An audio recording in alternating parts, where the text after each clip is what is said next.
আসসালামু আলাইকুম ওয়া রাহমাতুল্লাহি ওয়া বারাকাতুহু নাহমাদুহু ওয়া নুসাল্লি আলা রাসূলিল কারীম আম্মা বাদ আউযু বিল্লাহি মিনাশ শাইতানির রাজীম বিসমিল্লাহির রহমানির রহিম ইন্নাল হামদুলিল্লাহ। ডিয়ার ফ্রেন্ডস, আশা করি প্রত্যেকেই ভালো আছেন। আলহামদুলিল্লাহ, আমিও ভালো আছি। বন্ধুরা, আজকে আপনাদেরকে একটি বাজিকরণ ঔষধ প্রস্তুত প্রণালী সম্পর্কে বলবো। বন্ধুরা, অনেকেই চিন্তা করছেন বাজিকরণ ঔষধ কী। বন্ধুরা, বাজিকরণ ঔষধ ওই সকল ঔষধকে বলে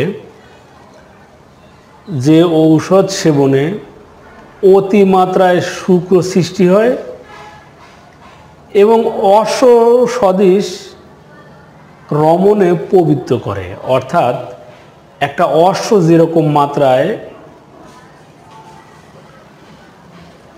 দীর্ঘ সময় নিয়ে তারা মিলিত হয়, পুরুষের মধ্যে ঠিক এই অশ্বসদৃশ শক্তি সঞ্চারিত হয়।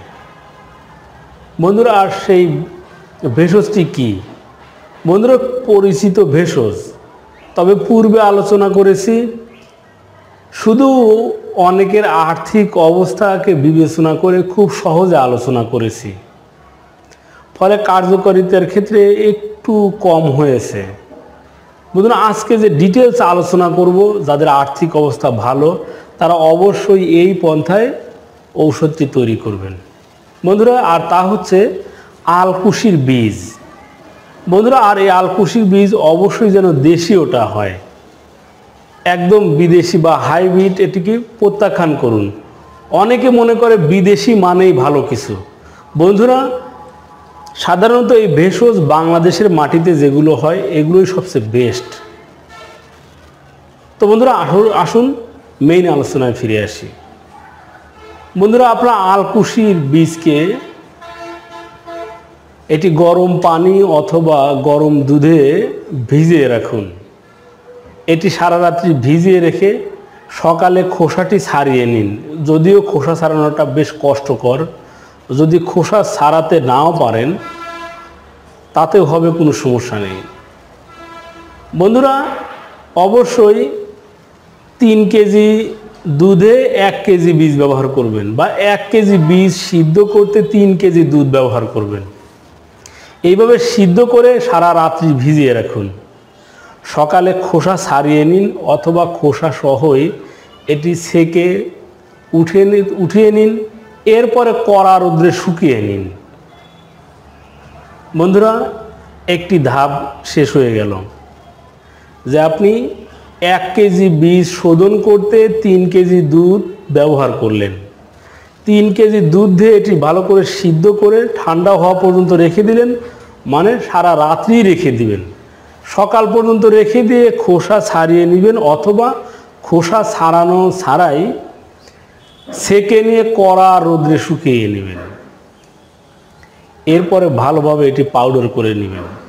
এটি আপনি ধান ভাঙানো মেশিন বা যেখানে চাউল ভাঙানো হয়, পাউডার করা হয়, ভালোভাবে পাউডার করে নেবেন।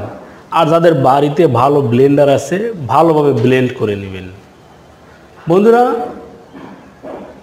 দুধে শোধন করে নিয়েছেন, পাউডার তৈরি করেছেন। এবার কাজ হলো, আপনি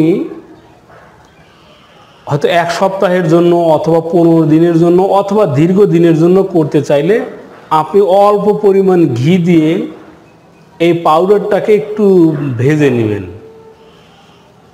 বন্ধুরা, যাতে ঘি পুরো পাউডারের সাথে মিশে যায় এতটুকু পরিমাণ ঘি ব্যবহার করবেন। এখন আপনি যদি 1 কেজি পরিমাণ একেবারে ভেজে নিতে চান, অবশ্যই প্রায় 200 গ্রামের মতো ঘি প্রয়োজন হবে। সুন্দরভাবে ভেজে নেবেন। এরপরে প্রত্যেক সকালে 2 চা চামচ পরিমাণ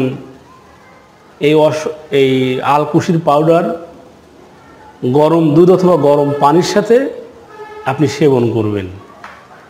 আরেকটি কাজ বাকি রইল, তা হলো অবশ্যই এরপরে 1 কাপ বা হাফ গ্লাস পরিমাণ দুধ পান করবেন।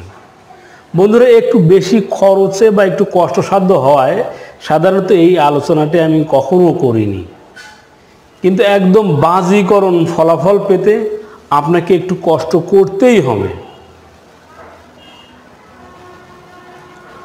যে ব্যক্তি চান যে তার শুক্র স্বল্পতাজনিত সমস্যা রয়েছে, অল্প পরিমাণে বের হয়ে বন্ধ হয়ে যায়, শুক্রাণু বীর্যের শুককিটের স্বল্পতা রয়েছে, সেই সাথে প্রচুর পরিমাণে সময় দিতে চান, তাদের জন্য এই প্রক্রিয়াটি সবচেয়ে বেস্ট।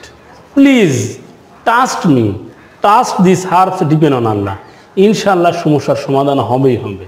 বন্ধুরা, এই ছিল আমাদের আজকে আলোচ্য বিষয়।